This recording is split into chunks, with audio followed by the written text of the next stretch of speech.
Mind Is It Anyway, the improvisation show which makes Reservoir Dogs look like 101 Dalmatians and The Silence of the Lambs look like an advert for pure virgin wool. Featuring tonight the People's Champion, Jim Sweeney, and then the News of the World's Champion, Steve Steen, then Everybody's Sunday Sport, Tony Slattery, and finally the Sunday Times Weekend Supplement, Mike McShane.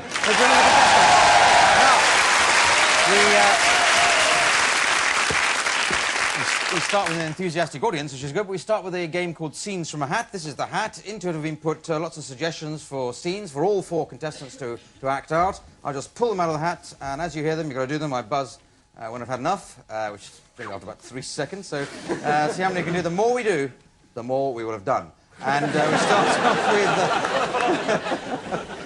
off with the things the stewardesses should really tell you about safety features. And if the plane goes down, kiss this goodbye. Okay, thank you. That's funny and comforting for anyone going on a flight. The worst job in the world. I'm here to buff Clive's head.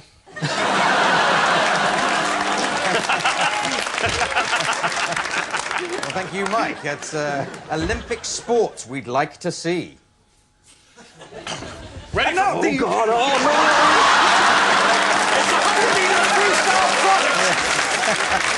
Yes. Yes.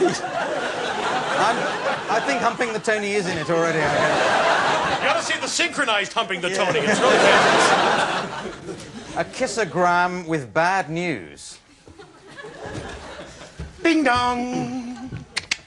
Hello? She's left you, she's left you. She's never coming back again. She's left you. Very good. All right.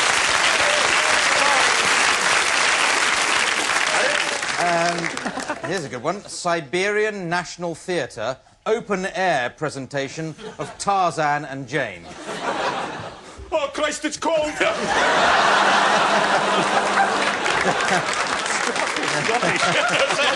Done in Glasgow, that obviously, from the accent. Good talking away.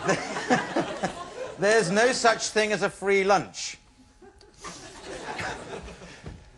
That'll be £2.50, please. Right. Tony eats at the Ivy, obviously. Auctioneers at a party. Auctioneers at a party. Who wants a beer? Anyone want a beer? Beer? Got a beer over here? No. I'll get 2 beers like What you didn't expect to find at the end of the rainbow. Jeremy Beadle! Okay, that's in there. Thank you very much. That's the...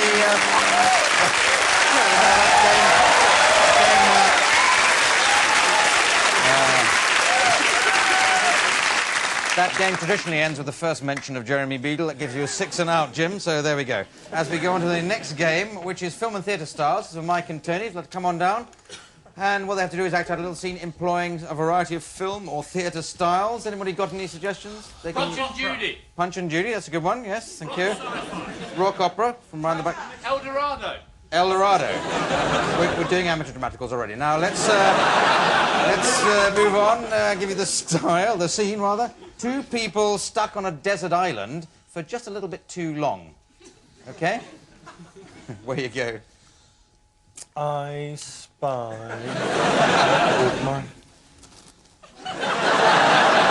Oh, this is hopeless! This is hopeless. We must build a fire.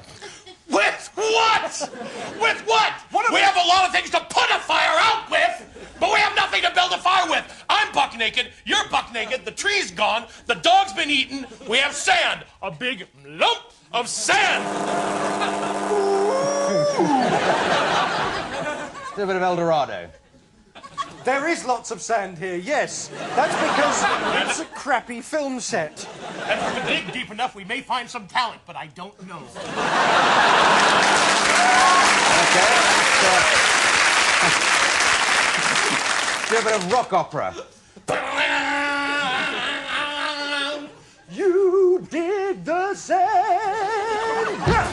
The sun goes down again. We're never gonna survive. But just in case we do, I have to say,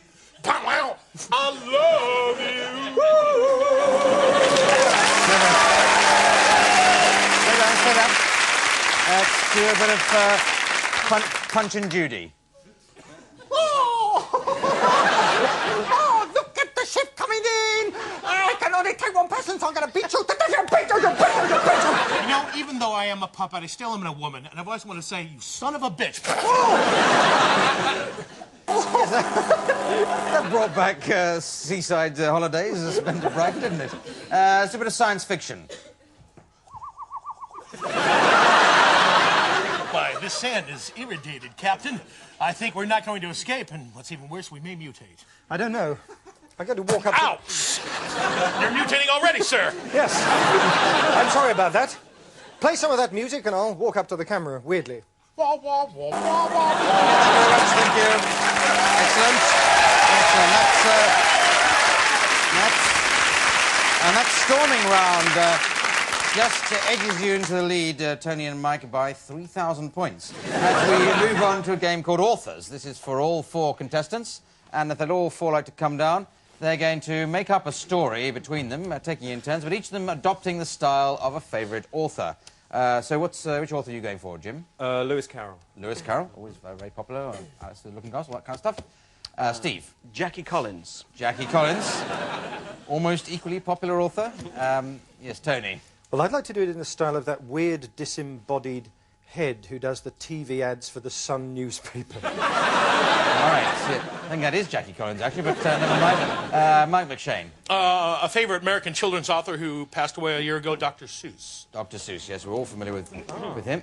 Now then, title for the story, that's all we need. That's a nice, simple story. The life of the nursery school. A day in the life of a nursery school. Right, that's, I think, reasonable enough. A day in the life of a nursery school, starting with you, Jim, as Lewis Carroll. Take it away. Alice was feeling very flustered. The 5-year-olds had just set fire to her feet. It was a perfectly normal Friday, but she felt somehow a little stoned. "Don't bogart that joint, bitch," said the big caterpillar in the corner. Pass the duchy on the left-hand side.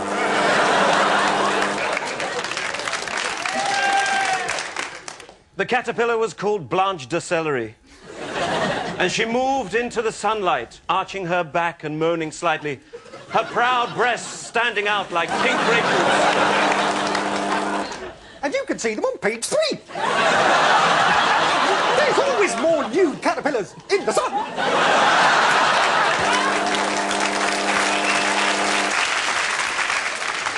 Alice said beyond belief, I will not smoke that massive spleef. That massive spleef is so huge, I feel like riding in your luge. And the caterpillar then, he got in and said, my name is Ben. Get in my luge and then we'll fly. We'll fly and then we'll say goodbye. Alice suddenly had a screaming attack of the munchies, and the 5-year-olds had taken away all her chocolate. And then 2 Dutch lorry drivers came in. One was called Truck Van Rental, the other was called Hertz Van Hire. They stood there playing the Alice bingo game.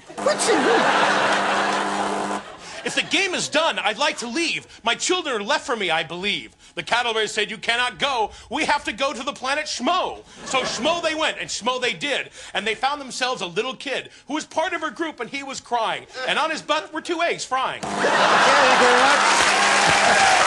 That's it. Thank you. That's it. Yes, very good. I'll score that in the style of Magnus Magnusson and have a glance at the scoreboard, and I see we're all equal.